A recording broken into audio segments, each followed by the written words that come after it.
हूँ 17/3/26 प्रातः मुरली। ओम शांति। ओम शांति। बापदादा मधुबन मीठे बच्चे मीठे बाबा तुम्हें माने सच्चा सच्चा सत्य पिता ठारू सत्य कथा शुणी नरु नारायण होउछ।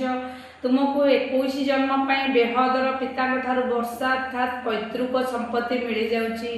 प्रश्न बाबांकर केउ आज्ञा को पालन करुवा संतान माने ही पारस बुद्धि होइतांती। उत्तर बाबांकर आज्ञा हैला देहर सबु संबंध को भूली बाबा को एवं राजत्व को मने पकाओ।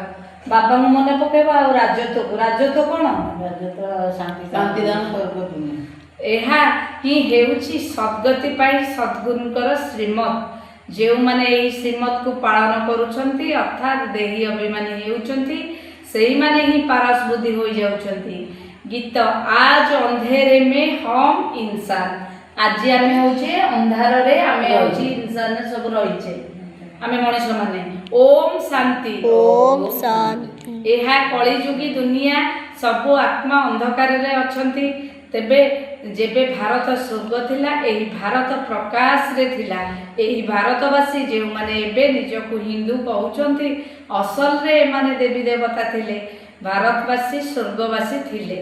से जेते बेले कोनोसी धर्म आदि सनातन देवी देवता धर्म थिला।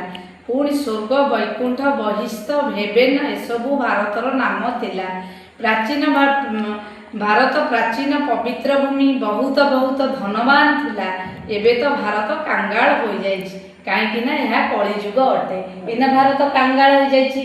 आगु कोन ये थिला हमर बहुत धनी थिला ज्ञानर धनी ज्ञान थिला धनी थिले सब सत्य थिला सत्य युग थिला ताहाला सत्य युग। तुमे सब हेला भारत।